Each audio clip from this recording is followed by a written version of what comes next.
Whether we were raised in a godless hole, a Buddhist temple, a Shiite mosque, or a Christian church, all of our judgments about life and God are suspect.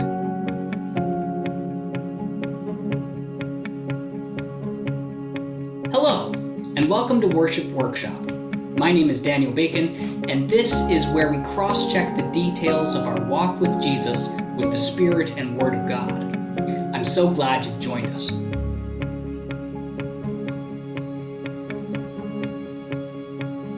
If you've been walking with Jesus for a while, you may have had opportunity to learn that not everything you were taught at the beginning was entirely correct.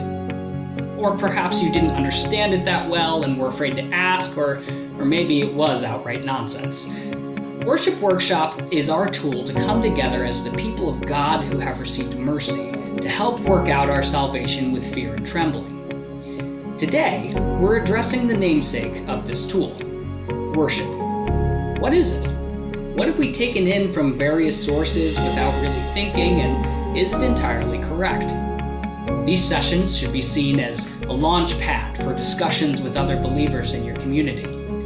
I would add that you should be like the Bereans, that Paul said were more noble than anyone else because they checked to be sure that what they were being told was the truth. So let's get started.